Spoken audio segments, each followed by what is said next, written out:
មេរៀនរបស់យើងនៅថ្ងៃនេះមានចំណងជើងថាចិត្តដែលនៅជាប់ The heart that remain ចឹងតើចិត្តដែលនៅជាប់មានន័យយ៉ាងណាសូមឲ្យយើងបានទៅជាមួយគ្នាបាទលើកទឹកចិត្តគ្នាចេញអំពីព្រះបន្ទូលរបស់ផងព្រះអង្គពាក្យថាចិត្តនេះគឺជាតួអង្គមួយដែលព្រះបានបង្កើតមកនៅក្នុងមនុស្សម្នាក់ហើយគ្រប់គ្នាសុទ្ធតែមានចិត្តនោះឯងវាជាធាតុផ្សំមួយយ៉ាងសំខាន់នៅក្នុងព្រលឹងរបស់មនុស្សម្នាក់ពីព្រោះជីវិតរបស់យើងគឺមានរបស់3ដែលធំសំខាន់នោះឯងគឺរូបសាច់ដែលត្រូវការអាហារបាទព្រលឹងគឺជាយើងពិតប្រាកដដែលព្រះបានបង្កើតមកហើយនឹងវិញ្ញាណរបស់ផងព្រះអង្គដែលទ្រង់បានដាក់នៅក្នុងយើងទាំងអស់គ្នានោះឯងទើបយើងបានកើតជាមនុស្សដ៏អស្ចារ្យដែលកើតអំពីស្នាព្រះហស្ថកើតអំពីព្រះハរតីរបស់ផងព្រះអង្គនឹងឯងយ៉ាងចិត្តនោះឯងគឺជាតួអង្គមួយដែលព្រះបង្កើតមកយ៉ាងសំខាន់នៅក្នុងមនុស្សគ្រប់គ្នាហើយចិត្តនេះគឺវាធំសម្បើមខ្លាំងណាស់គឺវាធំជាងផ្ទៃមេឃបាទធំជាងផែនដីទៅទៀតដែលគ្មាននរណាម្នាក់អាចវាស់ចិត្តបាននោះទេវាគ្មានដែនកំណត់នោះឡើយនេះគឺជាចិត្តដែលព្រះបានបង្កើតមកនោះឯងចឹងគ្មាននរណាម្នាក់អាចវាស់បាននោះទេអញ្ចឹងចិត្តដែលធំដែលអស្ចារ្យដែលខ្ពង់ខ្ពស់នេះគោលបំណងដែលព្រះបានបង្កើតយើងឲ្យចំឲ្យដូចនឹងរូបអង្គទ្រង់ដើម្បីឲ្យមនុស្សរស់នៅតំណាងឲ្យព្រះរស់នៅក្នុងជីវិតដែលបរិសុទ្ធជីវិតដែលសុចរិតជីវិតដែលស្រឡាញ់ព្រះជីវិតដែលគោរពកោតខ្លាចដល់ព្រះហើយឲ្យចិត្តនោះបាទរបស់មនុស្សម្នាក់នោះបានស្គាល់ព្រះនៅក្នុងកម្រិតមួយដែលអស្ចារ្យជាទីបំផុតហើយខ្ពង់ខ្ពស់ជាទីបំផុតវិសេសនិងឧត្តមឧត្តមជាទីបំផុតដែលព្រះបានដាក់នៅក្នុងមនុស្សគ្រប់គ្នានោះជាគោលបំណងរបស់ផងព្រះអង្គហើយឲ្យចិត្តនោះបានស្កប់ស្កល់ដែរចិត្តនោះបានសប្បាយរីករាយរស់នៅក្នុងសេចក្តីសុខសាន្តរបស់ផងព្រះអង្គអំណរដ៏ពោពេញបាទរបស់ផងព្រះអង្គនៅក្នុងជីវិតដ៏ពិតប្រាកដតាមរូបភាពរបស់ព្រះជាមួយនឹងផែនការដ៏អស្ចារ្យរបស់ផងព្រះអង្គឃើញទេចឹងព្រះអង្គមានគោលបំណងដ៏អស្ចារ្យសម្រាប់យើងទាំងគ្នាដែលបានបង្កើតចិត្តថ្លើមយើងមកដើម្បីឲ្យយើងបានរស់នៅបាទដោយយើងរៀបរាប់ខាងលើចឹងឲ្យបានស្គាល់ព្រះពិតប្រាកដស្គាល់ព្រះដល់កម្រិតដ៏ខ្ពស់បំផុតមួយហើយរស់នៅក្នុងជីវិតដ៏ពោពេញតំណាងឲ្យព្រះហើយបន្ទាប់ពីព្រះគឺយើងនោះហើយដែលធំជាងគេបាទលើសជាងអ្វីទាំងអស់ដែលព្រះអង្គឲ្យសិទ្ធឲ្យអំណាចនៅក្នុងការគ្រប់គ្រងនៅក្នុងការមើលថែផែនដីនេះហើយប្រើប្រាស់ជីវិតដ៏ឥតខ្ចោះនៅក្នុងព្រះវត្តមានរបស់ផងព្រះអង្គនោះឯងប៉ុន្តែបន្ទាប់ពីមនុស្សដំបូងដែលជាទីស្រឡាញ់របស់ផងព្រះអង្គនោះដែលទ្រង់បានបង្កើតមកយ៉ាងអស្ចារ្យនោះបាទបានធ្លាក់ចុះចេញពីលក្ខខណ្ឌជីវិតដ៏ប្រសើរទៅក្នុងអំពើបាបដែលចេញពីការសម្រេចរបស់ចិត្តនោះឯងបានធ្វើឲ្យសន្តានដើមរបស់មនុស្សចិត្តដើមរបស់មនុស្សដែលព្រះបង្កើតមកនោះនៅក្នុងគោលបំណងដ៏អស្ចារ្យនោះលែងស្ថិតនៅក្នុងលក្ខខណ្ឌដូចមុនទៀតជាសន្តានទុនទាបត្រឡប់ទៅជាសន្តានដែលលែងបរិសុទ្ធលែងសុចរិតហើយអ្វីគ្រប់យ៉ាងដែលព្រះសព្វតីឲ្យចិត្តនោះបានទទួលឲ្យចិត្តនោះបានដឹងនឹងជីវិតនោះរស់នៅដល់ពោពេញ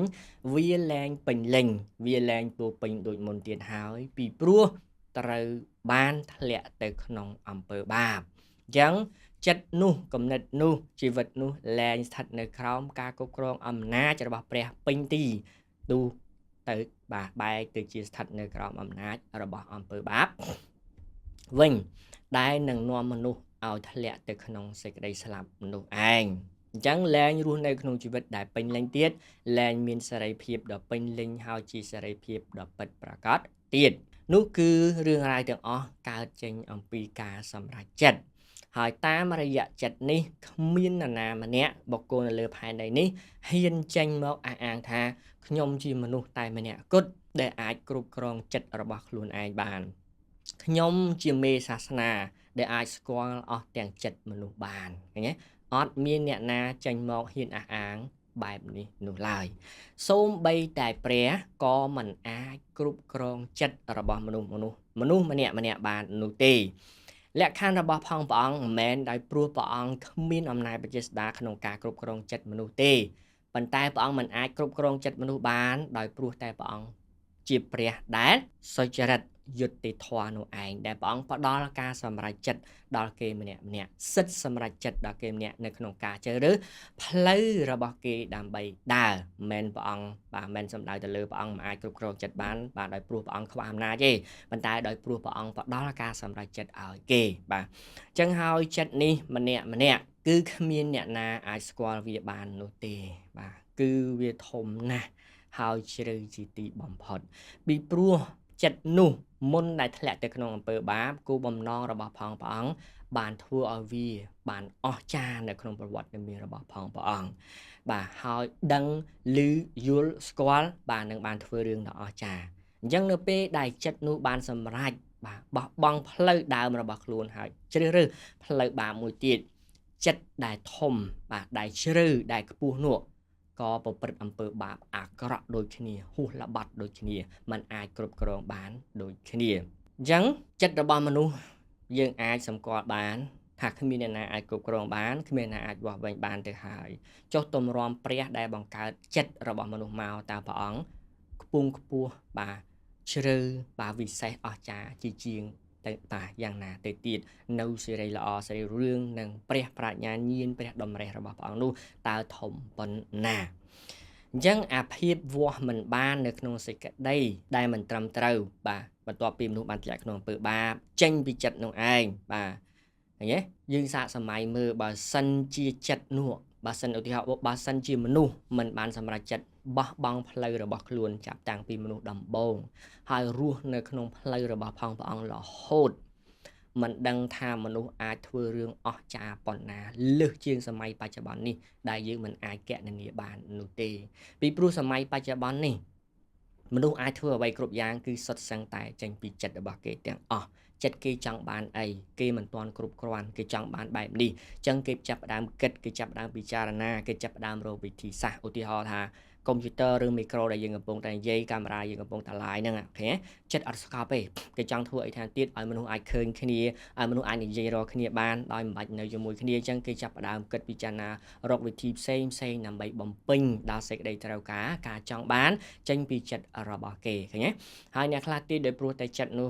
បាទធ្លាក់ទៅក្នុងអំពើបាបគេគិតនៅក្នុងផ្លូវដែលមិនត្រឹមត្រូវផ្លូវដែលអវិជ្ជមានគេប្រព្រឹត្តអំពើបាបហួសល្បត់នៅក្នុងព្រះបន្ទូលព្រះអង្គបានជំនុំជម្រះជាច្រើនលើកជាច្រើនសារតាមរយៈអំពើបាបចេញពីដួងចិត្តរបស់គេនឹងឯងបាទអញ្ចឹងបាទចិត្តនោះគឺសាហាវជាទីបំផុតហើយបាទល្អបាទមនុស្សបាទដែលស្រឡាញ់ព្រះស្ដាប់បង្គាប់ចុះចូលដែលព្រះអង្គរាប់ជាសុចរិតបាទចិត្តនោះគឺល្អនៅចំពោះព្រះជាទីបំផុតតែបើអ្នកដែលមិនស្គាល់ព្រះរស់នៅក្រោមឱវាទរបស់អរិយសាតាំងបាទអរិយសាតាំងគ្រប់គ្រងចិត្តរបស់គេបានប្រព្រឹត្តបាទនៅសេចក្តីអាក្រក់ដ៏ហួសល្បត់ជាទីបំផុតចិត្តគេមានតែអំពើបាបចិត្តគេគិតតែសេចក្តីអាក្រក់ចិត្តគេមានតែភាពអវិជ្ជមានបាទចិត្តគេមានតែគំនុំបាទកំហឹងបាទសេចក្តីមួម៉ៅក្តៅក្រហាយនិយាយដើមមូលបង្កាច់បាទសំអប់ចំណែនឈ្នានេះបាទកាប់សម្លាប់ឃើញកំផិតសហាយស្មន់គ្រប់ប្រភេទទាំងអស់សិតសឹងតែកើតចេញពីចិត្តដែលឥតដែនកំណត់គ្មានអ្នកណាអាចគ្រប់គ្រងបាននោះឯង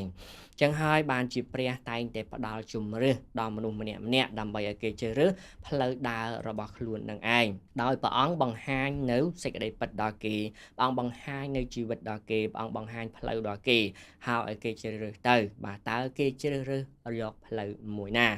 ហើយនៅពេលដែលមនុស្សចាប់ផ្ដើមជ្រើសរើសផ្លូវណាសប្បាយចិត្តនឹងផ្លូវនឹងទៅហើយធ្វើឲ្យចិត្តដែលចង់បានអីបាទឲ្យបំពេញវាតាមនឹងទៅបាទសិនជាអាក្រក់ឯងចង់ធ្វើអាក្រក់បាទអង្គឲ្យស្គាល់ក្តីពិតឯងមិនព្រមឯងប្រព្រឹត្តទៅហើយនៅថ្ងៃមួយឯងនឹងទទួលបានជំនុំជម្រះប៉ុន្តែបើចិត្តនោះស្គាល់ព្រះបាទស្គាល់សេចក្តីពិតហើយសម្រេចចិត្តដើរតាមអង្គឲ្យចិត្តនោះបានសម្រេចបាទដើម្បីនឹងបាននៅគ្រប់ទាំងសេចក្តីល្អដែលព្រះសន្យាដើម្បីឲ្យចិត្តនោះមានពិសោធន៍ចិត្តនោះបានសេចក្តីឈប់សម្រាកចិត្តនោះបានសេចក្តីអំណរអរនៅក្នុងព្រះអង្គវិញដែលជាសេចក្តីដ៏អស្ចារ្យដែលព្រះអង្គមិនសពតិឲ្យយើងនៅដដែលមកកម្រិតនឹងព្រះអង្គចង់ឲ្យយើងទៅខ្ពស់ទៅជ្រៅជាទីបំផុតនៅអ្វីដែលព្រះអង្គសពតិឲ្យយើងបានដឹងគឺជារបស់ដើមដែលយើងបានបាត់ចាប់តាំងពីសួនច្បារអេដែនមកម្លេះចឹងហើយបានជាព្រះអង្គបាទបានស្ដារឡើងវិញព្រះយេស៊ូវយាងមកដើម្បីស្ដារយើងឡើងវិញ restore យើងឡើងវិញទៅកាន់ជីវិតដើមទៅកាន់គោលបំណងដើមបាទទៅកាន់ទីកន្លែងដើមដែលចិត្តយើងនឹងរស់នៅបាទបានសេចក្តីឈប់សម្រាកបានសន្តិភាពនិងសេចក្តីសុខសាន្តដ៏ពោពេញដោយស្គាល់សេចក្តីពិតបាទ ដែលមកអំពីឋានសួគ៌នោះឯងតាមរយៈអង្គព្រះយេស៊ូវគ្រីស្ទដែលធ្វើឲ្យចិត្តរបស់យើងឆ្អែតស្កប់ស្កល់បាទលែងស្រាបស្រាលទៅតាមចិត្តរបស់លោកីទៀតទៅតាមចិត្តរបស់បាបទៀតបាទអញ្ចឹងបើសិនជាចិត្តនោះដែលព្រះបានដាក់នៅក្នុងមនុស្សមិនបានសម្រេចចិត្តបាទដើរចេញពីផ្លូវរបស់ខ្លួនចាប់ពីថ្ងៃដំបូងណាបើសិនជាកម្លាំងដែលព្រះអង្គសន្យាថាសន្តិភាពដែលព្រះប្រទានឲ្យយើងទាំងអស់គ្នាយើងនឹងទទួលបានបទពិសោធន៍នៅកម្លាំងបាទនៃពាក្យថាសន្តិភាពនៅក្នុងចិត្តនោះដល់ពេញលេញជាទីបំផុតហើយមិនដឹងថាវាអស្ចារ្យប៉ុណ្ណានោះទេបាទមិនដឹងថាវាអស្ចារ្យប៉ុណ្ណានោះទេគ្រាន់តែយើងរស់នៅក្នុងលោកីដែលមានបាបក្នុងជីវិតដែលមានបាបនេះបាទពេលខ្លះក៏ត្រឹមត្រូវទៅពេលខ្លះក៏ប្រព្រឹត្តបាបទៅយើងមានបទពិសោធន៍ទទួលបាននៅសន្តិភាពក្នុងចិត្តចេញពីព្រះបន្ទូលចេញពីសេចក្តីពិតសន្យាឃើញទេយើងមានអារម្មណ៍ថាអស្ចារ្យប៉ុណ្ណឹងហើយនៅពេលដែលយើងជួបហើយទទួលបាននៅការបំពេញដែលមកពីព្រះអង្គហើយចុះយើងសាកគិតមើលបើសិនជាមនុស្សមិនបានសម្រេចចិត្តដើរចេញពីផ្លូវរបស់ខ្លួនចាប់តាំងពីថ្ងៃដំបូងមិនដឹងថាអាសន្តិភាពពិតប្រាកដនោះវាអស្ចារ្យប៉ុណ្ណានឹងដល់កម្រិតណានោះទេបាទសម្រាប់យើងទាំងអស់គ្នាអញ្ចឹងបាទគឺពេញលេញតែម្ដងពីព្រោះជីវិតអត់មានបាបយើងសាកសម័យទៀតបាទបើសិនជាមនុស្សអត់បានសម្រេចចិត្តក្នុងបាបកម្លាំងនៃក្តីស្រឡាញ់ដល់ពុពេញដែលព្រះអង្គប្រទាននៅក្នុងយើងទាំងអស់គ្នាតាមរយៈព្រះអង្គណាក្នុងជីវិតលោកីរាល់ថ្ងៃយើងចេះស្រឡាញ់ព្រះបាទក្នុងកម្រិតណាមួយយើងខ្លួនឯងបាទយើងដឹងប៉ុណ្ណឹងអញ្ចឹងយើងអាចមានអារម្មណ៍យើងអាចទទួលយើងអាចដឹងថាយើងស្រឡាញ់ព្រះបាទនៅក្នុងកម្រិតមួយណាចុះបើសិនជាចិត្តនោះมันបានប្រព្រឹត្តអំពើបាបมันបានសម្រេចចិត្តដើរចេញពីបាបចាប់តាំងពីថ្ងៃដំបូងនៅសួនច្បារអេដែនมันដឹងថាកម្រិតនៃក្តីស្រឡាញ់របស់ព្រះអង្គបាទដែលព្រះអង្គដាក់នៅក្នុងចិត្តរបស់យើងដែលយើងស្រឡាញ់ព្រះអង្គនោះមិនដឹងថាវាពងពោះប៉ុណ្ណាអស្ចារ្យប៉ុណ្ណាហើយធ្វើឲ្យយើងមានសេចក្តីសុខសាន្តប៉ុណ្ណានោះទេបាទអញ្ចឹងគ្មានបន្ទុកណាគ្មានបញ្ហាណាគ្មានជំងឺរោគាជាធិណាគ្មានការសំអប់បាទកាប់សម្លាប់គ្មានការភ័យខ្លាចបាទហើយតម្រេះប្រាជ្ញាដែលព្រះប្រទានឲ្យយើងទាំងអស់គ្នាគឺពេញលេញទាំងស្រុងមិនដឹងថាផែនដីនេះមានការអភិវឌ្ឍប៉ុណ្ណាបាទមានភាពរីកចម្រើនប៉ុណ្ណាបាទមានភាពអស្ចារ្យប៉ុណ្ណានោះទេឃើញទេបាទអញ្ចឹងសម័យបច្ចុប្បន្នយើងគិតថាអូវិទ្យាសាស្ត្ររីកចម្រើនគេធ្វើនេះធ្វើនោះមកដល់សម័យនេះបាទមនុស្សវិវត្តពីមួយចំនួនទៅមួយចំនួនយើងមើលឃើញរឿងអស្ចារ្យជាច្រើនដែលមនុស្សបង្កើតដែលមនុស្សផលិតដែលមនុស្សស្រាវជ្រាវឃើញបាទនេះជាជីវិតនៅក្នុងបាបផងដែលមនុស្សធ្វើបានប៉ុណ្ណឹងបាទចុះបើមនុស្សបាទមិនបានសម្រេចចិត្តដើរក្នុងផ្លូវបាបចាប់តាំងពីដំបូងតើផែនដីនេះនឹងអស្ចារ្យប៉ុណ្ណានឹងដូចជាឋានសួគ៌ប៉ុណ្ណានោះជីវិតខ្ពង់ខ្ពស់នឹងឧត្តមប្រសើរប៉ុណ្ណាទៅបាទចឹងសម្រាប់រឿងទាំងអស់ហ្នឹងនៅពេលដែលយើងជាមនុស្សជំនាន់ក្រោយយើងអត់ទទួលបានបទពិសោធន៍ដូចជាលោកអាដាមនៅក្នុងសួនច្បារអេដែននោះទេព្រះអង្គទ្រង់សន្យាទុកនៅជីវិតបែបនោះសម្រាប់យើងទាំងអស់គ្នាបាទនៅថ្ងៃមួយដែលព្រះអង្គនឹងកំណត់ទុកដែលព្រះអង្គនឹងលាងសម្អាតព្រះអង្គនឹងជំនុំជម្រះបាទផែនដីនេះហើយយកកូនព្រះអង្គណាបាទដែលតោងជាប់នៅក្នុងសេចក្តីជំនឿទៅកាន់ជីវិតដើមរបស់គេវិញពេលនោះហើយជីវិតរបស់យើងដែលរស់នៅរាល់ថ្ងៃនឹងអត់ពេញលេញទេស្អីដែលយើងទទួលបានគឺវាអត់ទាន់ពេញកម្លាំងគ្រប់គ្រាន់ទេវាគ្រាន់តែជាផ្នែកមួយឲ្យយើងបានដឹងថាអានឹងជារបស់ពិតអានឹងជាសេចក្តីសុខសាន្តពិតអានឹងជាសេចក្តីអំណរពិតអានឹងជាសង្ឃឹមដ៏ពិតយើងអត់បានពេញកម្លាំង 100% ទាំងអស់ទេលើកលែងតែជើងរបស់យើងចេញផុតពីផែនដីចាស់នេះផែនដីបាបនេះហើយទៅរស់នៅផែនដីថ្មីជាមួយនឹងព្រះយេស៊ូវអានោះទើបជីវិតដែលព្រះអង្គសព្វតីឲ្យយើងបំពេញឲ្យយើងបាន100ពេលនោះយើងនឹងបានពេញ100ហើយអញ្ចឹងពេលនោះយើងនឹងបានស្គាល់រសជាតិនៃជីវិតដែលព្រះអង្គបំពេញឲ្យយើងអ្វីគ្រប់យ៉ាងគ្រប់លក្ខខណ្ឌនោះបាទយើងនឹងសរសើរដំណើរព្រះអង្គយើងនឹងអរគុណព្រះអង្គឃើញទេយើងនឹងនឹកចាំពីក្តីស្រឡាញ់ព្រះអង្គដែលព្រះអង្គបានសង្គ្រោះយើងហើយយើងនឹងជាជីវិតដ៏អស្ចារ្យជាទីបំផុតដែលរួមសោយរាជ្យជាមួយនឹងព្រះគ្រីស្ទនឹងឯងបាទចឹងនេះគឺជាបានសេចក្តីសន្យាដែលព្រះបានសន្យាទុកសម្រាប់យើងទាំងអស់គ្នានៅជីវិតដើមនោះដែលព្រះបានទុកដល់យើងទាំងអស់គ្នាបាទអញ្ចឹងបើសិនជាមនុស្សអត់ធ្លាក់ក្នុងអំពើបាបយើងគិតមើលអ្នកប្រាជ្ញធ្វើរឿងរបស់អ្នកប្រាជ្ញទៅអញ្ចឹងគេនឹងធ្វើរឿងដ៏អស្ចារ្យជាទីបំផុតឃើញទេអ្នកអីគេអ្នកកសិកម្មតាក់ទងកសិកម្មធ្វើរឿងកសិកម្មដ៏អស្ចារ្យជាទីបំផុតទៅបាទបងកៅថាបង្កើតផលណាបាទពេញបរិបូរពេញកម្លាំងហ្មងបើថាព្រះអង្គកំណត់ឲ្យទំពាំងបាយជូរបាទមួយដើមអាចផ្លែបាន 5 តោនមកក្នុងរដូវកាលណាមួយចឹងទៅបាទគឺវាផ្លែពេញកម្លាំងតែម្ដងពីព្រោះជីវិតអត់មានបាបបើសិនជាមនុស្សបានសម្រេចទៅក្នុងអំពើបាបណាអញ្ចឹងសប្តាហ៍ថ្ងៃនេះអ្វីគ្រប់យ៉ាងទាំងអស់គឺវាមិនពេញលេញបាទនោះទេវាគ្រាន់តែជាចំណែកមួយតែប៉ុណ្ណោះដោយសារអីបាបបាទអញ្ចឹងអ្នកអប់រំបាទគេអ្នកបង្កើតតន្ត្រីធ្វើតែរឿងរបស់គេទៅមិនដឹងថាវាអស្ចារ្យប៉ុណ្ណាមិនដឹងថាឧបករណ៍ភ្លេងនោះវាអស្ចារ្យប៉ុណ្ណាមិនដឹងថាការប្រគំបាទតន្ត្រីសម្រាប់ជិលនៅសាលមកកើព្រះអង្គនោះវាពីរោះប៉ុណ្ណាហើយអស្ចារ្យប៉ុណ្ណានោះទេបើសិនជាមនុស្សមិនបានធ្លាក់ទៅក្នុងអំពើបាបហើយគេបង្កើតអ្វីគ្រប់យ៉ាងចេញពីចិត្តស្អាតចេញពីចិត្តបរិសុទ្ធនោះមិនដឹងថារបស់នោះវាអស្ចារ្យប៉ុណ្ណានោះទេបាទឃើញទេអញ្ចឹងអ្នកស្រាវជ្រាវគេធ្វើរឿងរបស់អ្នកស្រាវជ្រាវទៅអ្នកបង្កើតរបស់អ្វីគ្រប់យ៉ាងសម្រាប់ជួយសម្រួលការរស់នៅគេបង្កើតទៅបាទមិនដឹងថាវាលយប៉ុណ្ណាទេបាទវាដូចជាសិលបាទវាបាទ supernatural បាទប៉ុណ្ណានោះទេដែលយើងរស់នៅលើបាទផែនដីនេះបាទនៅក្នុងបាទសួនច្បារមួយបើសិនជាមនុស្សមិនបានសម្រេចចិត្តបាទដើរចេញពីផ្លូវរបស់ព្រះនោះឯងប៉ុន្តែទោះជាយ៉ាងណាក៏ដោយយើងនៅតែបន្តមានសង្ឃឹមបាទដល់គ្រប់ទាំងសេចក្តីសន្យាដែលព្រះបានកត់ទុកសម្រាប់យើងទាំងអស់គ្នាថាជីវិតរបស់យើងបាទនឹងបាន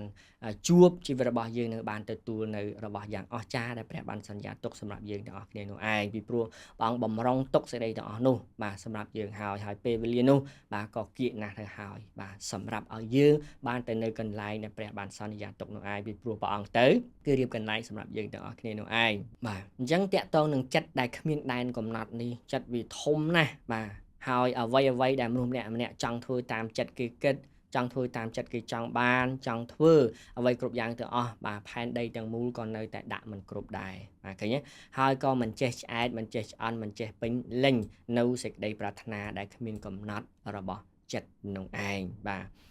របស់ចិត្តនឹងឯងបាទអញ្ចឹងវាធំណាស់ចិត្តហ្នឹងបាទអញ្ចឹងបើយើងដឹងថាចិត្តហ្នឹងវាធំយើងមិនអាចគ្រប់គ្រងបាននោះវាជាសេចក្តីរំលឹកដល់ខ្ញុំនិងបងប្អូនទាំងអស់គ្នាថាត្រូវប្រយ័ត្នរាល់ទាំងការប្រព្រឹត្តរាល់ទាំងការគិតរាល់ទាំងការពិចារណារាល់ទាំងចិត្តដែលយើងគិតដល់នោះបាទត្រូវប្រយ័ត្នពីព្រោះវាគ្រោះថ្នាក់ជាទីបំផុតសម្រាប់យើងទាំងអស់គ្នាបាទចេញពីចិត្តនោះឯងចឹងកាលណាតែយើងនៅជាប់នឹងព្រះបន្ទូលរបស់ផងព្រះអង្គចិត្តយើងតែងតែមានព្រះអង្គនៅគ្រប់ពេលវេលាទាំងអស់តែងតែមានព្រះបន្ទូលព្រះអង្គនៅជាមួយយើងគ្រប់ពេលវេលាទាំងអស់វានឹងជួយទប់ស្កាត់យើងវានឹងជួយការពារយើងវានឹងជួយតម្រង់យើងហើយនឹងរំលឹកយើងរាល់ថ្ងៃដើម្បីកុំឲ្យយើងធ្វើអ្វី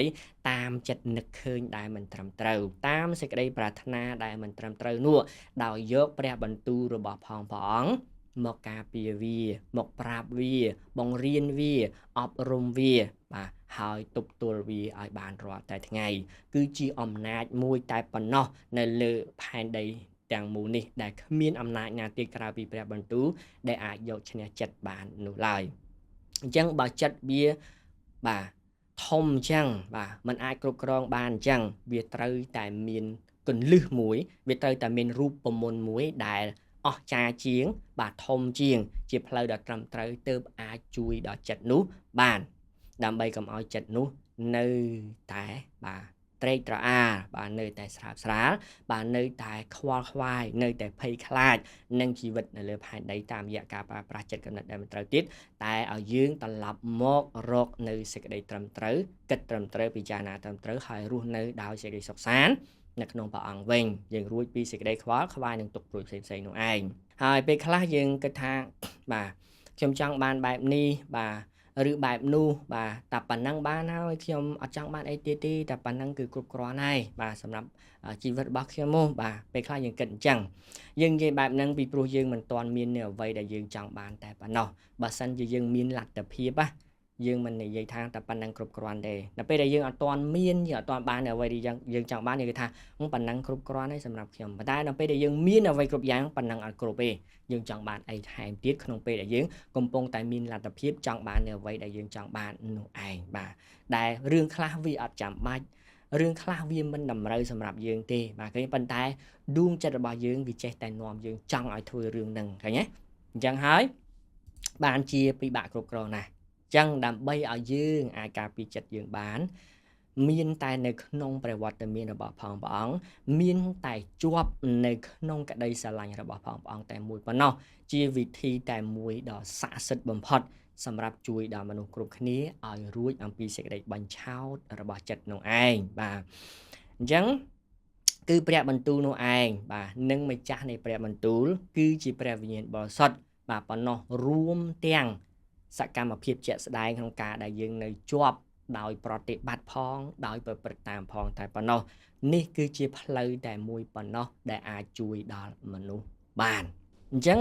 ដើម្បីជួយដល់មនុស្សបានគឺមានអីមានតែផ្លូវមួយឯងព្រះបន្ទូលព្រះអង្គនៅជាប់បាទព្រះវិញ្ញាណបរិសុទ្ធដែលជួយយើងនៅជាប់ចេញពីសកម្មភាពការប្រព្រឹត្តខ្លួនឯងចុះចូលបាទហើយបាទសហការជាមួយព្រះវិញ្ញាណរាល់ថ្ងៃបាទមានន័យថាយើងយកអាចិត្តដដែលហ្នឹងដែលយើងមិនអាចគ្រប់គ្រងបាននេះបាទអាចិត្តដែលជាប់មានបាបនេះបាទចេះតែចង់ទាញនាំយើងបក់ដៃយើងបបួលយើងទៅព្រឹត្តបាទការអាក្រក់នោះយកអានឹងដដែលឲ្យវាមករៀនព្រះបន្ទូលព្រះអង្គឲ្យវាបានដឹងពីសេចក្តីពិតបានទទួលការអប់រំពីសេចក្តីពិតពីព្រះបន្ទូលដែលជាព័ត៌មានដើមដ៏ត្រឹមត្រូវដើម្បីឲ្យវាមានការអប់រំដើម្បីកុំឲ្យវាប្រព្រឹត្តខុសផ្លូវរបស់វាទៀតដើម្បីឲ្យវាបានយល់បាទដើម្បីឲ្យចិត្តបាទត្រូវបានភ្លឺឡើងដោយសេចក្តីពិតរបស់ព្រះអង្គជាអំណាចនៃព្រះបន្ទូលរបស់ព្រះអង្គដោយពន្លឺបាទដ៏ត្រចះត្រចាំងដែលមកពីឋានសួគ៌ដើម្បីកុំឲ្យចិត្តនោះវាវង្វេងនៅក្នុងទីងងឹតទៀតហើយឲ្យចិត្តនោះបានមើលឃើញនៅក្នុងទីភ្លឺបាទបានដើរនៅក្នុងទីភ្លឺហើយដោះនឹមលោកីនេះទម្លាក់ចោលហើយបំពាក់នឹមរបស់ព្រះវិញនោះយើងនឹងដើរទៅត្រង់ផ្លូវហើយមានន័យថាឲ្យចិត្តនេះពាក់នឹមរបស់ព្រះវិញកុំឲ្យវាពាក់នឹមនៃបាបទៀតដើម្បីឲ្យអំណាចនៃព្រះដែលជារូបមន្តពិតប្រាកដរបស់សេចក្តីពិតបានតម្រង់ចិត្តយើងរាល់ថ្ងៃដើម្បីឲ្យវាដឹងថាផ្លូវមួយណាដែលត្រឹមត្រូវផ្លូវមួយណាដែលមិនត្រឹមត្រូវផ្លូវមួយណាដែលគួរជ្រើសរើសដើរតាមផ្លូវមួយណាដែលត្រូវបោះបង់ហើយទម្លាក់ចោលអ្វីដែលគួរប្រាថ្នាចង់បាននិងអ្វីដែលចិត្តមិនគួរដេញតាមក្នុងពេលកំពុងតែមានវត្តមាននៅលើផែនដីនេះឡើយគឺយើងត្រូវការជាចាំបាច់នឹកចាំជាចាំបាច់នៅជាប់ជាចាំបាច់នៅក្នុងព្រះបន្ទូលរបស់ព្រះអង្គនោះទើបមនុស្សគ្រប់គ្នាមានលទ្ធភាពការពារខ្លួនឯងបានរក្សាខ្លួនឯងបានពីចិត្តដែលមិនត្រឹមត្រូវដែលវាព្យាយាមទាញនាំយើងរាល់តែថ្ងៃទៅក្នុងគំនិតដែលមិនត្រឹមត្រូវជាច្រើនរឿងរាប់ចាប់តាំងពីការប្រើប្រាស់ពេលវេលាមិនត្រឹមត្រូវរាប់ចាប់តាំងពីភាពខ្ជិលច្រអូសការពន្យាពេលបាទហើយជាប់នៅជាមួយទូរស័ព្ទនិងរឿងផ្សេងៗតែផ្លិចព្រះបន្ទូលផ្លិចការចំណាយពេលជាមួយនឹងព្រះអង្គហើយតាមរយៈការខ្ជិលច្រអូសនោះយើងខាតនៅរឿងជាច្រើនដែលយើងអាចប្រវត្តិខ្លួនឯងបានជារៀងរាល់ថ្ងៃនោះឯងអញ្ចឹងរាប់ចាប់តាំងពីអាគំនិតដែលមិនត្រឹមត្រូវតូចតាចបាទនៅក្នុងការរស់នៅប្រចាំថ្ងៃរបស់យើងទៅដល់រឿងធំជាច្រើនទៀតនោះឯងឥឡូវយើងដល់ព្រះបន្ទូលរបស់ព្រះអង្គព្រះគម្ពីរសុភាសិតចំពុក16ខ32អ្នកណាដែលយឺតនឹងខឹងនោះវិសេសជាងអ្នកដែលមានកម្លាំងខ្លាំងណាអញ្ចឹងអ្នកមានកម្លាំងខ្លាំងក៏ដោយបើសិនជាគេមនុស្សងាយនឹងខឹងរហ័សនឹងខឹងបាទគេត្រឡប់ទៅជាមនុស្សដូចជាអ្នកខ្សោយវិញពីព្រោះគេមិនចេះទប់កំហឹងរបស់គេឃើញទេតែអ្នកណាយឺតនឹងខឹងវិសេសជាងអ្នកដែលមានកម្លាំងបាទខ្លាំងជាទីបំផុតហើយអ្នកណាដែលឈ្នះចិត្តខ្លួនឯងក៏វិសេសជាងអ្នកដែលឈ្នះយកបានទីក្រុងទៅទៀតព្រះបន្ទូលបានប្រាប់ឲ្យប្រយ័ត្នជាទីបំផុតព្រះអង្គប្រៀបធៀបបាទជាទីបំផុតតាក់ទងទៅនឹងទីក្រុងអ្នកណាដែលយកឈ្នះចិត្តខ្លួនឯងប្រៀបបាននឹងអ្នកដែលឈ្នះយកបានទីក្រុងមួយអញ្ចឹងហេតុអីពីព្រោះគេអាចឈ្នះទីក្រុងមួយបានសង្ឃសំដៅទៅលើគេអាចគ្រប់គ្រងខ្លួនឯងបានគេអាចការពារទីមាំមួនគឺជាចិត្តនេះរបស់ខ្លួនឯងបានកុំឲ្យបាក់បែកកុំឲ្យធ្លុះធ្លាយកុំឲ្យខ្មាំងសត្រូវផ្ដួលរំលងទីមាំមួននោះបាននោះឡើយបាទអញ្ចឹងហើយបានជំរាបប្រៀបថាអ្នកដែលគ្រប់គ្រងខ្លួនឯងបានដូចជាអ្នកដែលឈ្នះបានទីក្រុងអញ្ចឹងឃើញទេគឺគេមានរូបមន្តគេមានយុទ្ធសាស្ត្របាទគេគ្រប់គ្រងវាបានយ៉ាងល្អហើយវាពិសេសណាហើយដែរបានព្រះអង្គប្រើព្រះបន្ទូលវិសេសប្រើពាក្យថាវិសេសពីព្រោះយើងអាចការពារយើងអាចគ្រប់គ្រងទីមាំមួនរបស់យើងបានពីខ្មាំងសត្រូវពីខាងក្រៅដែលវាព្យាយាមផ្ដួលរំលំបាទដួងចិត្តរបស់យើងនឹងឯងកាលណាយើងការពារទីមាំមួនបាទនោះបានជារឿងល្អហេតុអីពីព្រោះសេចក្តីសុខសាន្តរបស់យើងមិនត្រូវបានលួចទេ បាទផ្លូវនៃសេចក្តីពិតចិត្តដែលត្រឹមត្រូវមិនត្រូវបានធ្វើឲ្យវាខូចនោះទេសន្តិភាពរបស់យើងមិនត្រូវបានលួចអំណររបស់យើងរីករាយបាទភាពស្កប់ស្កល់បាទស្កប់ចិត្តក្នុងព្រះអង្គពពករបស់យើងភាពរីកចម្រើនមិនត្រូវបានលួចឬបំផ្លាញដោយខ្មាំងសត្រូវរបស់យើងនោះទេទីក្រុងរបស់យើងនៅមាំមួនដដែលឃើញទេដួងចិត្តរបស់យើងនៅស្អាតដដែលដែលគ្មានអ្នកណាបំបែកបានហេតុអីបានបំបែកបានពីព្រោះគេគ្រប់គ្រងទីក្រុងនឹងបានល្អគេគ្រប់គ្រងចិត្តរបស់គេបានល្អពីព្រោះយើងការពារទីក្រុងបានល្អឃើញទេ Our heart is not broken ឃើញទេអញ្ចឹងភាពស្រាលស្រាលនៃចិត្តដែលមិនត្រឹមត្រូវនោះបាទទាញនាំយើងទៅមិនបាននោះទេពីព្រោះយើងបានគ្រប់គ្រងបានប៉ុន្តែបញ្ច្រាស់មកវិញព្រះបន្ទូលសុភាសិតដដែលចំពោះ25ខ28បើអ្នកណាដែលមិនចេះគ្រប់គ្រងចិត្តរបស់ខ្លួននោះធៀបដូចជាទីក្រុងដែលរលំឥត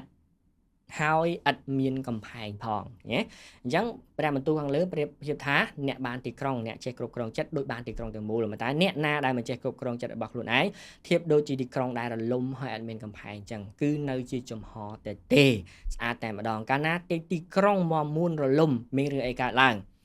ភាពអស់សង្ឃឹមហើយពីព្រោះខ្មាំងសត្រូវរបស់យើងបានលួចសេចក្តីសង្ឃឹមនៅពិតប្រាកដចេញហើយបាត់សេចក្តីអំណរបាត់សេចក្តីសុខសាន្តបាត់សន្តិភាពនៅក្នុងយើងពីព្រោះទីក្រុងដួលរលំហើយចិត្តទីមាំមួនដ៏ខ្លាំងពូកែនោះបាទត្រូវបានការពារលែងបានដោយសារតែការសម្រេចចិត្តខុសនោះឯងយើងបាត់បង់អស់នៅសន្តិភាពពីព្រោះសត្រូវបានយកឈ្នះនិងផ្ដួលរំលំទីមាំមួនបាក់បែកឲ្យហើយចិត្តយើងបាទនោះឯងចឹងចិត្តរបស់យើងនៅចំហទេដូចជាទីក្រុងដែលគ្មានកំផែងដែរឯសេចក្តីស្រាប់ស្រាលបាទទៅតាមចិត្តនិងសេចក្តីប្រាថ្នាដែលមិនត្រឹមត្រូវនោះកាន់តែមានច្រើនឡើងឃើញទេកាលណាតែមានសេចក្តីប្រាថ្នាដែលមិនត្រឹមនៅក្នុងចិត្តបាទដោយបាទមិនប្រៀបធៀបទៅបានមិនបានប្រៀបធៀបទៅនឹងសេចក្តីពិតថាទៅឬក៏ខុស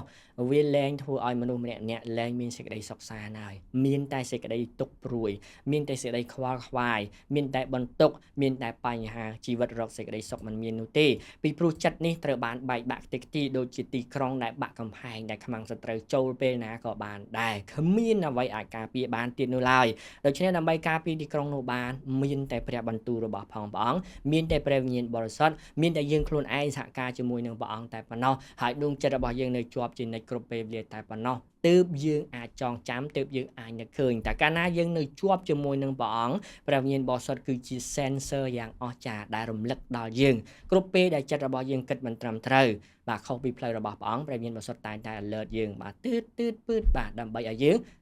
បានត្រឡប់មកវិញព្រះវិញ្ញាណរំលឹកខ្ញុំហើយខ្ញុំត្រូវដកចិត្តនឹងមកវិញហើយចាប់ផ្ដើមពិចារណាបាទរកផ្លូវដ៏ត្រឹមត្រូវឡើងវិញពីព្រោះតាមរយៈការរស់នៅរបស់យើងតែងតែជួបនៅរឿងរ៉ាវជាច្រើនដែលត្រូវដោះស្រាយក្នុងជីវិតហើយពេលខ្លះការឆ្លើយតបចេញពីការគិតការពិចារណាពីដួងចិត្តរបស់យើងគឺមិនបានត្រឹមត្រូវនោះទេដូច្នេះហើយការដែលនៅជាប់នោះឯងបាទដូចជារូបដែលយើងដាក់នៅខាងលើចឹងដូចជាមេឃដែលនៅជាប់នឹងគល់ចឹងធ្វើឲ្យយើងបានបង្កើតផលផ្លែថ្វាយដល់ព្រះបានពីព្រោះព្រះបន្ទូលប្រាប់ថាខ្នែងដែលជាប់នឹងគល់តែងតែមានផ្លែផ្កាថ្វាយព្រះអង្គហើយបាទហេតុនេះបានពាក្យខ្មែរយើងផ្លែមុនផ្កាធម្មតាផ្កាឲ្យបានផ្លែអញ្ចឹងផ្លែផ្កាមានន័យថាបាទផ្លែវាបានមកពីផ្កានឹងឯងអញ្ចឹងព្រះបន្ទូលប្រាប់ថាមេ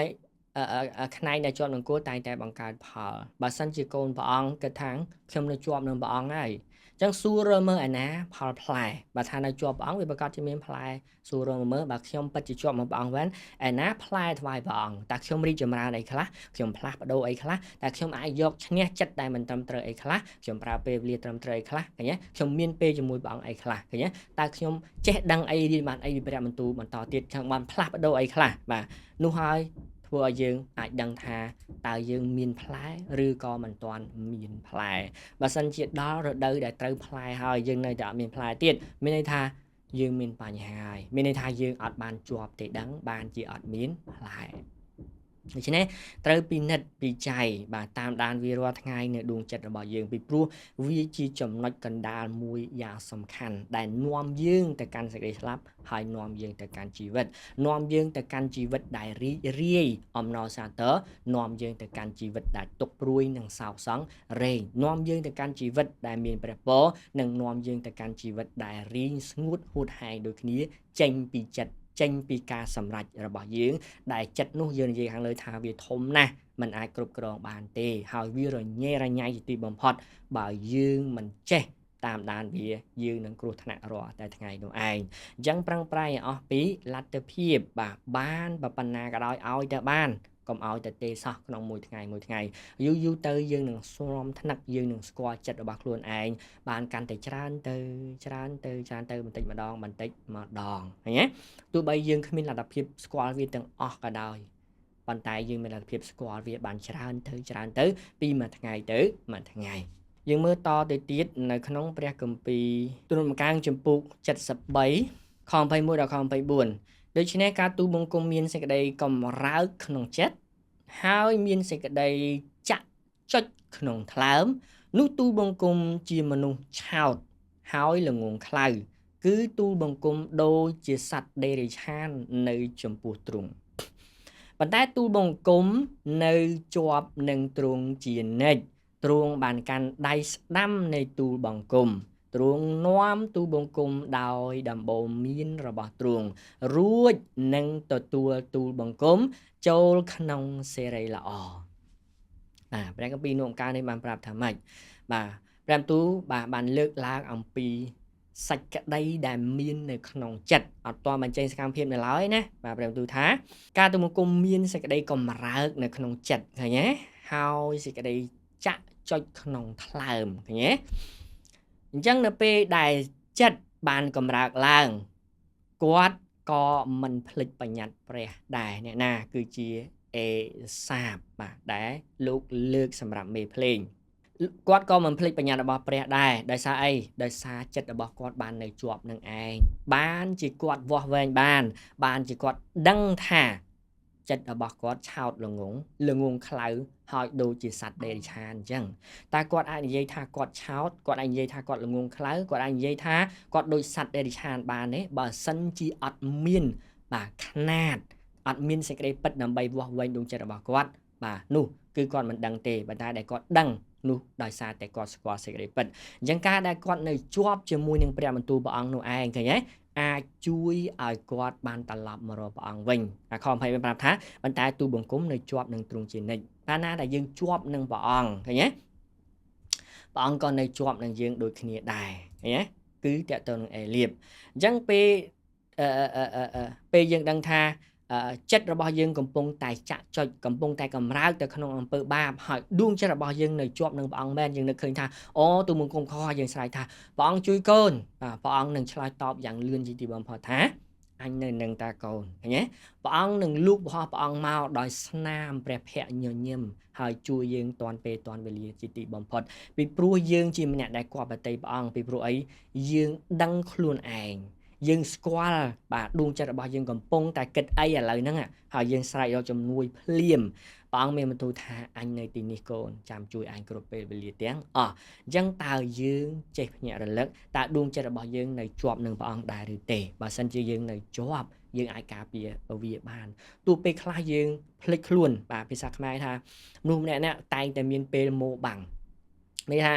ដូចអត់ចាប់អារម្មណ៍នឹងគំនិតដែលខុសបាទចង់ធ្វើអីទៅមកឆាវបាទទៅមកផ្លែតទៅបាទហើយពេលដែលប្រព្រឹត្តខុសហើយបានចាប់បានមើលឃើញថា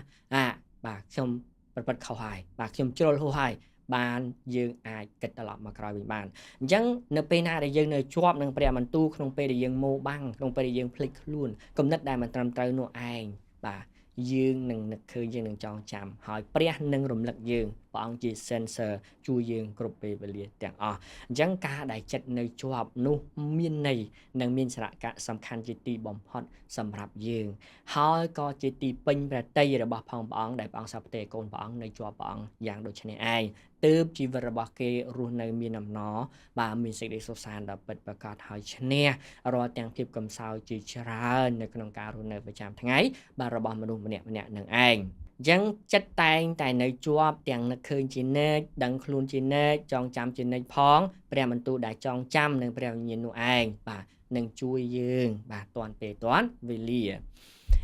ទំនុកដំកើងជំពូក34ខ18បានប្រាប់ថាព្រះយេហូវ៉ាទ្រង់គង់នៅចិត្តបង្កោយនឹងអស់អ្នកដែលមានចិត្តសង្រេងបាទអ្នកដែលមានបេះដូងខ្ទេចខ្ទាំអ្នកបេះដូងខូចដែល កំពុងតែធ្លាក់ចុះបាទកំពុងតែបាក់ទឹកចិត្តកំពុងតែរកផ្លូវត្រូវអត់ទាន់ឃើញវានៅក្នុងវិលវល់ក្នុងកំណត់វិជ្ជមាននៅក្នុងតា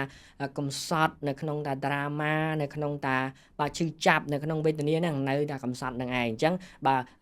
យើងកំពុងតែមានដួងចិត្តអញ្ចឹងបេះដូងយើងអញ្ចឹងណាបាទវាវ៉ាទ្រង់នៅចិត្តបង្កោយនឹងអស់អ្នកយ៉ាងដូចនេះឲ្យតែយើងនឹកឃើញលូកដៃហើយស្រែកហៅព្រះអង្គតាន់ពេលតាន់វេលាហើយទ្រង់ជួយសង្គ្រោះដល់អស់អ្នកដែលមានចិត្តទន់ទាបបាទបេះដូងរបស់គេធ្លាក់ចុះហើយពេលហ្នឹងអស់កម្លាំងអាលីងកំពុងតែអស់សង្ឃឹមហើយកំពុងតែមានអារម្មណ៍ថាខ្ញុំនៅតែឯងហើយបាទគ្មានអ្នកណាម្នាក់ចាប់អារម្មណ៍គ្មានអ្នកណាម្នាក់យកចិត្តគ្មានអ្នកណាម្នាក់ឲ្យតម្លៃយើងទៀតទេគេបោះបង់យើងចោលហើយយើងទទួលខុសត្រូវតែម្នាក់ឯងយើងរ៉ាប់រងតែម្នាក់ឯងគ្មានអ្នកណាមើលឃើញយើងទេតែពេលហ្នឹងព្រះបន្ទូលបានប្រាប់ថាម៉េចព្រះយេហូវ៉ាទ្រង់គង់នៅចិត្តបងកាយឃើញអញ្ចឹងឲ្យតែដួងចិត្តរបស់យើងនៅជាប់ទោះបីក្នុងកលៈទេសៈពេលណាក៏ដោយបើសិនជាយើងកំពុងតែបាទនៅក្នុងភាពអវិជ្ជមានបាទទោះបីយើងមិនបានយកឈ្នះ 100% ទាំងអស់ក៏ដោយក៏យើងបានយកឈ្នះនៅចំណែកណានៅក្នុងពេលវេលាដែលយើងកំពុងតែមានបញ្ហានោះឯងអញ្ចឹងហើយបានជាព្រះអង្គទាមទារឲ្យកូនព្រះអង្គមិនថាប្រុសស្រីក្មេងឬចាស់ប៉ុណ្ណានោះទេត្រូវតែជាប់ជាមួយនឹងព្រះអង្គពីព្រោះនោះគឺជាតម្លៃស្នូលយ៉ាងពិតប្រាកដដែលធ្វើឲ្យយើងបានទទួលនៅអំណាចកម្លាំងដែលមកពីព្រះអង្គដូចជាខ្នែងដែលជាប់នឹងគល់អញ្ចឹងយើងមានកម្លាំងរហូតមានសង្ឃឹមរហូតមានវិធីរហូតមានដំណោះស្រាយរហូតមានផ្លូវចេញរហូតហើយនឹងជួយខ្លួនឯងចេញអំពីភាពក្រសោយបានរហូតពីព្រោះបាទការដែលយើងនៅជាប់នឹងឯងការដែលយើងនៅជាប់នឹងឯងនេះគឺជាគុណតម្លៃគុណសម្បត្តិយ៉ាងធំដែលព្រះទ្រង់សព្វទេគោព្រះអង្គរស់នៅយ៉ាងដូចនេះនោះឯងបាទចឹងក្នុងពេលដែលចិត្តកំពុងមានបញ្ហានៅក្នុងគំនិតនៃបាបភាពអវិជ្ជមានភាពផ្លាត់ស្រាលនៃចិត្តអូសទាញទៅក្នុងសេចក្តីមិនត្រឹមត្រូវនោះឯងបាទឧទាហរណ៍ដូចជា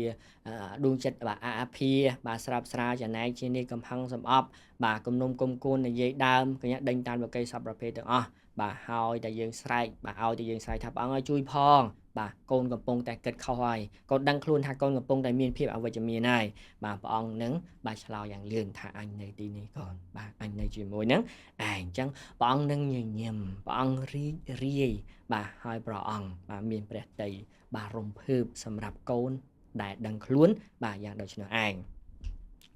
អញ្ចឹងទំហំរបស់ចិត្តនេះគឺដាក់មិនចេះពេញទេចិត្តមិនចេះគ្រប់គ្រាន់ចេះមិនចេះចិត្តមិនចេះស្កប់ស្កល់បាទនឹងមិនចេះឆ្អែតឆ្អន់ដែរហើយអំណាចរបស់ចិត្តគឺខ្លាំងក្លាជាទីបំផុតដែលនឹងធ្វើឲ្យមនុស្សម្នាក់វិនិច្ឆ័យទៅបានហើយក៏តាមជាចិត្តនោះនឹងធ្វើឲ្យមនុស្សម្នាក់មានការផ្លាស់ប្ដូរទៅជាអាក្រក់ហួសល្បត់ដែរបើសិនជាការរស់នៅរបស់គេនៅក្នុងបរិស្ថានដែលមិនត្រឹមត្រូវខ្លួនឯងបាទអត់ត្រឹមត្រូវហើយបាទមិនដឹងមានវិធីណាក្នុងការជួយឯងហើយមនុស្សនៅជុំវិញសិតតែជាមនុស្សបែបនោះទៀតបាទដូច្នេះចិត្តរបស់គេនឹងរឹតតែអាក្រក់ទៅជាទីបំផុតពីព្រោះគេមិនទទួលបានផ្លូវមិនទទួលបានការអប់រំដ៏ត្រឹមត្រូវនោះទេអញ្ចឹងហើយយើងមើលទៅបាទបើសិនជាមនុស្សនៅក្នុងចំណោមមនុស្សអាក្រក់បាទនៅក្នុងចំណោមអ្នកជួញដូរគ្រឿងញៀននៅក្នុងចំណោមអ្នកជួញដូរមនុស្សនៅក្នុងចំណោមចោរលួចចោរប្លន់និងបាទសេចក្តីអាក្រក់អតីផ្សេងទៀតឃើញទេចិត្តរបស់គេនឹងកាន់តែអាក្រក់ទៅដែលហួសល្បត់គ្មានណាអាចគ្រប់គ្រងបានហើយមិនដឹងថាចិត្តនឹងវាចង់ធ្វើអីឲ្យបាទអាក្រក់លើនឹងទៀតគឺគេមិនអាចកំណត់បានទេឃើញទេគឺគេកំពុងតែដើរខុសផ្លូវនោះឯងពីព្រោះចិត្តនេះវាធំណាស់បើថាអាក្រក់ហួសល្បត់បើថាបើវាដើរក្នុងផ្លូវត្រឹមត្រូវស្គាល់សេចក្តីពិតបាទវានឹងល្អជាទីបំផុតដូចគ្នាផងដែរបាទអញ្ចឹងបើសិនជាម្ចាស់នៃចិត្តនោះប្រើវាខុសនៅក្នុងផ្លូវក្នុងគោលបំណងអាក្រក់ឬនៅពេលដែលមនុស្សបានកើតមកក្នុងបរិស្ថានអញ្ចឹងបាទធ្លាប់ឃើញតែអញ្ចឹងតាំងពីតូចមកពុកម្ដាយប្រាប់អញ្ចឹងទៀតបាទអ្នកនៅជុំវិញខ្លួនជាមនុស្សអញ្ចឹងទៀតបាទអញ្ចឹងធំឡើងមនុស្សនឹងជាមនុស្សដែលចងេងចងាងតែម្ដងបាទមនុស្សនឹងជាមនុស្សដែលកំហឹងមនុស្សសំអប់មនុស្សនិយាយដើមមនុស្សកាប់សម្លាប់បាទមនុស្សមិនកោតក្រែងបាទនៅច្បាប់ទម្លាប់អ្វីគ្រប់យ៉ាងទាំងអស់ឃើញទេនេះគ្រាន់តែជាចំណែកខ្លះចេញពីចិត្តតែប៉ុណ្ណោះអញ្ចឹងបាទនេះគឺជាឥទ្ធិពលបាទដែលចេញអំពីការសម្រេចចិត្តបាទហើយរបស់ដែលអាចគ្រប់គ្រងវាបានហើយអាចតម្រង់វាបានបាទគឺមានតែព្រះបន្ទូលរបស់ផងព្រះអង្គគឺមានតែព្រះដែលមានបញ្ជនគង់នៅតែប៉ុណ្ណោះទើបអាចជួយយើងបានបាទដើម្បីឲ្យការសម្រេចចិត្តរបស់យើងបានត្រឹមត្រូវអ យេរេមីចំពោះ17ខ9ដល់ខ10ឯចិត្តគឺជាគ្រឿងបញ្ឆោតលើសជាងទាំងអស់ហើយអាក្រក់ហួសល្បត់ផងតើអ្នកណានឹងអាចស្គាល់បានបាទព្រះបន្ទូលប្រាប់មានថាតើអ្នកណានឹងអាចស្គាល់ចិត្តបានគ្មានទេបាទគ្មានណាអាចស្គាល់ចិត្តទេមានតែព្រះរបស់យើងដែលព្រះអង្គស្គាល់ចិត្តតែទោះបីព្រះអង្គស្គាល់ចិត្តក៏ដោយក៏ព្រះអង្គមិនអាចគ្រប់គ្រងចិត្តយើងបានទេព្រះអង្គផ្ដល់ឲ្យយើងនៅបាទសិទ្ធិសម្រេចដោយខ្លួនឯងតែជ្រើសមួយណាទូនទីព្រះអង្គប្រាប់អានេះស្លាប់អានេះរស់អានេះជីវិតបាទអានោះបាទគឺជាសេចក្តីជំនុំជម្រះយកមួយណាបាទអញ្ចឹងនេះគឺជាបាទសិទ្ធិសម្រេចបាទ free will ដែលព្រះបានប្រទានដល់មនុស្សម្នាក់ហើយគ្រប់គ្នាទាំងអស់បាទបាយខ10អញនេះគឺព្រាវ៉ាអញស្ទូងចិត្តអញក៏លបងលថ្លើមដើម្បីនឹងសងដល់មនុស្សទាំងអស់តាមផ្លូវគេប្រព្រឹត្តហើយតាមផលនៃកិរិយារបស់គេដែរបាទអញ្ចឹងព្រះអង្គចង់មានទូថាប្រយ័ត្ននិងប្រើប្រាស់និងប្រើប្រាស់ចិត្តនឹងការប្រព្រឹត្តរបស់ឯងពីព្រោះមនុស្សមិនអាចស្គាល់ចិត្តបាទមនុស្សបានមែនមិនអាចស្គាល់ចិត្តខ្លួនឯងបានមែនតែព្រះទ្រង់ស្គាល់ច្បាស់និងដឹងច្បាស់ជាទីបំផុតគ្នាព្រះទូលប្រាប់ថាអញគឺជាព្រះយេហូវ៉ាអញស្ទូងចិត្តអញលបងលថ្លើមដើម្បីសងដល់មនុស្សតាមបាទសេចក្តីដែលគេប្រព្រឹត្តកិរិយាដែលគេប្រព្រឹត្តឃើញទេអញ្ចឹងព្រះអង្គស្គាល់ច្បាស់ជាទីបំផុតអញ្ចឹងបាទគ្រប់ទាំងការគិតការពិចារណាគឺនៅជាអាក្រាតនៅចំពោះព្រះអង្គនៅទៅទេយើងមិនអាចលះព្រះបាននោះទេពីព្រោះទ្រង់បាទនឹងសងជាមិនខាននោះឡើយដល់អំពើដែលមនុស្សគ្រប់គ្នាបានប្រព្រឹត្តហើយនឹងចិត្តគិតដែលមិនត្រឹមត្រូវទាំងប៉ុន្មាននោះឯងអញ្ចឹងបានទូប្រាប់ថាបាទតើអ្នកណានឹងអាចស្គាល់ចិត្តបាទស្រាប់តែយើងគិតថាព្រះទូប្រាប់ថាអត់មានណាស្គាល់ចិត្តទេព្រះទូប្រាប់ថាអ្នកណាអាចស្គាល់ចិត្តស្រាប់តែយើងលួចទៅប្រព្រឹត្តអីយើងដែលយើងគិតថាគ្មានអ្នកណាដឹងគ្មានអ្នកណាឃើញទេបាទកុំឲ្យតែយើងប្រាប់គេបាទប៉ុន្តែកុំភ្លេចព្រះរបស់យើងទ្រង់កំពុងតែតតមើលមនុស្សសកម្មភាពគ្រប់គ្នាដូចជាយើងពេលយើងឃើញសម៉ោចយើងដាក់ចាននៅពីមុខចឹងយើងឃើញសត្វសម៉ោចមួយវាពេញចានចឹងគឺសកម្មភាពមិនលំលងផុតពីភ្នែករបស់យើងនោះទេបាទអញ្ចឹងបាទព្រះទ្រង់ស្គាល់ព្រះអង្គទ្រង់ជ្រាបព្រះអង្គទ្រង់តតឃើញបាទគ្រប់យ៉ាងទាំងអស់អញ្ចឹងចិត្តដែលនៅជាប់នឹងព្រះអង្គនេះតាមរយៈមេរៀនរបស់យើងគឺសំខាន់ជាទីបំផុតពីព្រោះវាជួយឲ្យយើងភ្លេចនៅសេចក្តីទុក្ខលំបាកជាច្រើននៅក្នុងជីវិតរបស់យើងបានជួយឲ្យយើងយកឈ្នះវាបានដោយសារតែការនៅជាប់នឹងព្រះបន្ទូលនឹងឯងការដែលនៅជាប់នឹងព្រះបន្ទូលគេចងចាំជានិច្ចថាព្រះបន្ទូលប្រាប់ថាអញ្ចេះព្រះបន្ទូលសន្យាថាអញ្ចឹងនៅពេលដែលខ្ញុំកំពុងតែជួបបញ្ហាក្នុងវិបត្តិផ្លូវចិត្តរបស់ខ្ញុំត្រូវតែទុកចិត្តខ្ញុំត្រូវតែជឿដល់ព្រះបន្ទូលហើយស្រែកសុំជំនួយដែលមកអំពីព្រះអង្គឃើញទេនោះយើងនឹងអាចគេចផុតនៅសេចក្តីទុក្ខលំបាកជាច្រើនសេចក្តីខ្វល់ខ្វាយសេចក្តីព្រួយបារម្ភបាននៅក្នុងជីវិតរបស់យើងដល់យើងព្យាយាមបាទ maintain ថែរក្សាដួងចិត្តនេះឲ្យបានស្ងប់ស្ងៀមបាននឹងថឹងនៅចំពោះព្រះអង្គវិញហើយរស់នៅរួចផុតអំពីបាទចំណងនៃសេចក្តីបោកបញ្ឆោតដែលមកពីអរិយសាតាំងនោះឯងបាទអញ្ចឹងអរិយសាតាំងវាសកម្មណាស់នៅពេលដែលយើងមិនអីចិត្តរបស់យើងនៅល្អបាទវាបាទ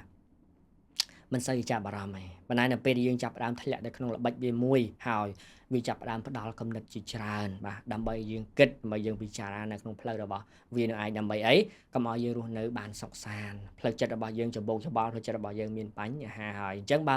ផ្លូវចិត្តដែលជាទីមាំមួនរបស់យើងមានបញ្ហាហើយតែជីវិតរបស់យើងមានលំនឹងឯងជីវិតរបស់យើងនឹងច្បោកច្បល់ជីវិតរបស់យើងនឹងតក់ស្លុតរបស់យើងនឹងភ័យខ្លាចបាទជាមិនខាននោះឡើយអញ្ចឹងហើយបានជាព្រះអង្គឲ្យដួងចិត្តរបស់យើងនៅជាប់ពីព្រោះដួងចិត្តរបស់យើងជាទីមាំមួនរបស់យើងតែកាលណាទីមាំមួនរបស់យើងនៅជាប់ទីមាំមួនរបស់យើងត្រូវបានការពារដោយសេចក្តីពិតគឺព្រះបន្ទូលរបស់ផងព្រះអង្គនោះហើយគឺជាភាពខ្លាំងរបស់កូនព្រះអង្គគ្រប់គ្នាដែលគ្មានសត្រូវណាអាចបំបែកបាននោះឡើយអញ្ចឹងដែលព្រះអង្គឲ្យការពារកំផែងរបស់អ្នករាល់គ្នាកំផែងរបស់យើងគឺជាចិត្តរបស់យើងនោះឯងជាទីមាំមួនហើយបាទ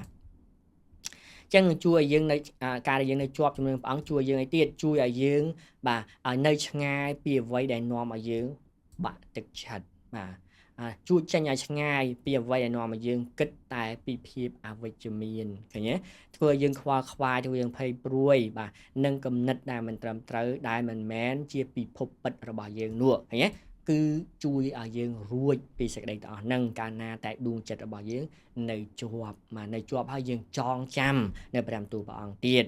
ញ្ចឹងព្រះបន្ទូលក៏ប្រាប់ដែរថាចូលនៅជាប់នឹងទ្រូងដូចជាខ្នែងដែលនៅជាប់នឹងគួរយ៉ាងដូចនោះឯងហើយកូនដែលនៅជាប់នឹងមានផលផ្លែយ៉ាងពិតប្រាកដអញ្ចឹងចិត្តដែលនៅជាប់វាចេះអីវាចេះបង្កើតផ្លែផ្ការបស់វាត្រូវទេព្រះបន្ទូលបានប្រាប់អញ្ចឹងបើវានៅជាប់ដើមឃើញទេរបស់លោកីផ្លែរបស់វាគឺលោកីបើចិត្តនោះនៅជាប់នៅក្នុងគំនិតដែលអវិជ្ជមានមិនត្រឹមត្រូវសេចក្តីខ្វល់ខ្វាយទុក្ខលំបាកផ្លែរបស់វាមកកាន់តែខ្វល់ខ្វាយទៀតកាន់តែឈឺចាប់ទៀតណាបាទឃើញទេកាន់តែសែតថែមទៀតដែរពីព្រោះតាយើងនៅជាប់នឹងដើមមួយណាវាផ្លែចេញដើមមួយនឹងហើយបើយើងនៅជាប់នឹងព្រះជាដើមរបស់ផងព្រះអង្គផ្លែចេញមកគឺជាផ្លែជីវិតផ្លែអំណរផ្លែសុខសាន្តគឺជាផ្លែព្រះពរផ្លែនៃការផ្លាស់ប្ដូរផ្លែនៃការចេះប្រើប្រាស់ស្គាល់សិទ្ធប្រើប្រាស់សិទ្ធិអំណាចនិងស្គាល់សិទ្ធិបាទអំណាចរបស់ខ្លួនឯងឃើញទេអញ្ចឹងចិត្តនេះដែលមនុស្សខ្លួនឯងមិនអាចគ្រប់គ្រងបានទេលើកលែងតែមានថ្នាំទឹក ថ្នាំពិសេសដែលមកពីឋានសួគ៌គឺជាព្រះបន្ទូលនិងម្ចាស់នៃព្រះបន្ទូលគឺជាព្រះវិញ្ញាណតែប៉ុណ្ណោះដែលអាចជួយយើងបាននេះគឺជាថ្នាំតែមួយគត់ដែលបានផ្សំយ៉ាងអស្ចារ្យតាមរយៈព្រះលោហិតនិងរូបកាយរបស់ព្រះយេស៊ូវដើម្បីឲ្យយើងបានជាសះស្បើយពីជំងឺនៃបាបទាំងអស់នោះឲ្យចិត្តរបស់យើងបាទបានព្យាបាលឡើងវិញត្រឡប់ទៅកាន់សភាពដើមដែលត្រឹមត្រូវឡើងវិញបាទនោះជាថ្នាំទិព្វយ៉ាងអស្ចារ្យដែលពិភពលោកទាំងមូលព្យាយាមស្វែងរកព្យាយាមរកថ្នាំនេះបាទប៉ុន្តែគេរកមិនទាន់ឃើញទេค่ะអ្នកខ្លះកំពុងតែវង្វេងទៅដោយគិតថាថ្នាំហ្នឹងមាននៅក្នុងសាសនាថ្នាំហ្នឹងមាននៅក្នុងគ្រូណាមួយដែលពូកែឃើញទេមាននៅក្នុងព្រៃភ្នំណាមួយដែលគេកំពុងតែស្វែងរកតែទោះគេស្វែងរកយ៉ាងណាក៏រកមិនឃើញដែរលើកលែងតែគេស្វែងរកនៅក្នុងព្រះយេស៊ូវតែប៉ុណ្ណោះទើបគេអាចរកថ្នាំនោះឃើញឃើញទេទើបគេអាចរកថ្នាំនោះឃើញហើយគ្មានវិធីណាដែលអាចព្យាបាលបានទេនៅដួងចិត្តរបស់មនុស្សតាមរយៈសាសនាវាគ្រាន់តែជារបៀបមួយតែប៉ុណ្ណោះបាទដែលគេរកឃើញខ្លះបាទដែលធ្វើឲ្យមនុស្សអាចស្ងប់ចិត្តមកពេលសប្បាយចិត្តមកពេលធូរទ្រូងមកពេលតែប៉ុណ្ណោះឃើញទេចឹងវិធីដែលមនុស្សធ្វើបានទី1តាមរយៈសាសនាទី2តាមរយៈការអង្គុយចុះសមាធិបាទជាដើមការរៀនបាទអីផ្សេងៗទៅអាចធ្វើឲ្យមនុស្សធូរទ្រូងបានបាទមួយគ្រាដែរក្នុងពេលដែលគេព្យាយាមគិតពិចារណារកហេតុផលបាទដែលត្រឹមត្រូវទៅបាទចឹងវិធីរបស់មនុស្សតែងតែបាទជួយបានខ្លះតិចតួចក្នុងកម្រិតណាមួយមួយរយៈពេលខ្លីឯងលើកលែងតែទទួលបានថ្នាំទឹកបានអាចជាសះស្បើយបានបាទរហូតបានបាទ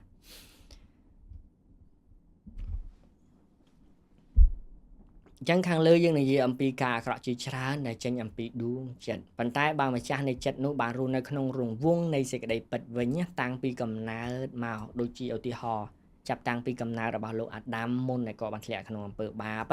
បាទ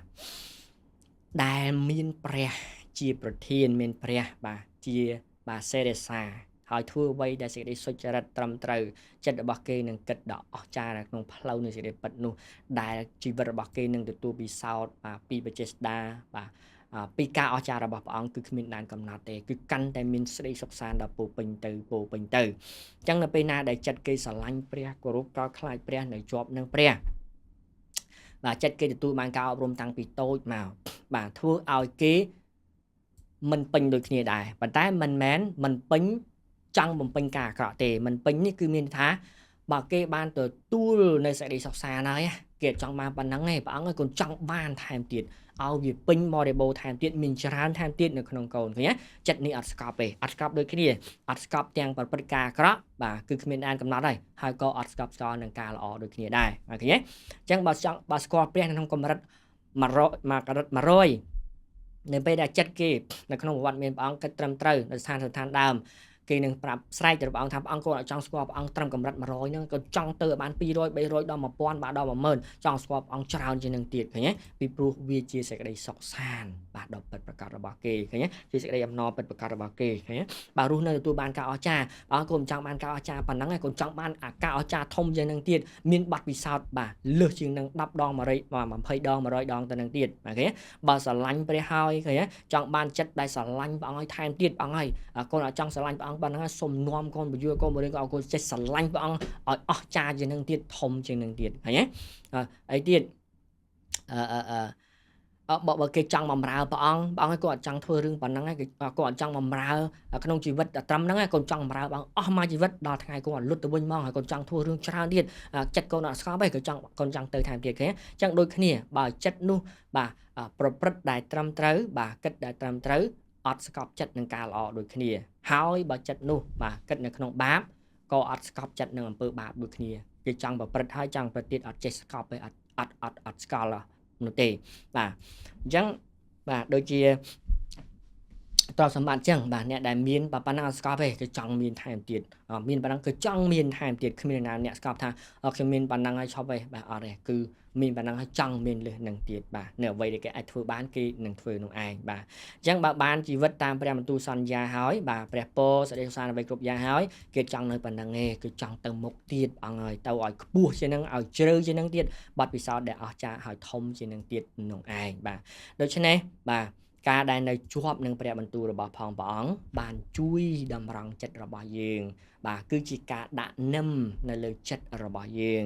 ហើយការពារយើងហើយជួយយើងឲ្យបំភ្លេចនៅទុក្ខកង្វល់សេចក្តីភ័យព្រួយជាច្រើនហើយទប់ទល់យើងនៅពេលយើងបំរុងនឹងប្រព្រឹត្តបាទតាមរយៈការគិតពិចារណាអីផ្សេងបាទព្រះបន្ទូលនឹងជួយយើងបាននោះឯងនេះគឺជាគុណតម្លៃបាទអំណាចបច្ចេស្តានៃព្រះបន្ទូលរបស់ផងព្រះអង្គដែលបានប្រទានដល់យើងទាំងអស់គ្នានោះឯងដូច្នេះយើងជាមួយពួកដែលអស្ចារ្យជាទីបំផុតដែលវិសេសជាទីបំផុតដែលមានអភ័យឯកសិទ្ធិជាទីបំផុតដែលបានរស់នៅក្នុងសេចក្តីពិតមួយនេះបាទដែលគ្មានអ្វីអាចប្រៀបស្មើបាននោះឡើយដូច្នេះសូមឲ្យជីវិតរបស់ខ្ញុំនិងបងប្អូនទាំងអស់គ្នាបានអភិវឌ្ឍទៅនៅក្នុងសេចក្តីពិតនោះបាទរីកចម្រើនទៅទៀតមានការផ្លាស់ប្ដូរទៅទៀតនៅក្នុងផ្លូវរបស់ផងព្រះអង្គនោះឯងនោះទើបជាជីវិតដ៏ពិតប្រាកដហើយជីវិតដែលមានន័យបាទធំធេងបំផុតក្នុងពេលដែលយើងរស់នៅរងចាំពេលវេលារបស់ផងព្រះអង្គជាមួយគ្នានឹងឯង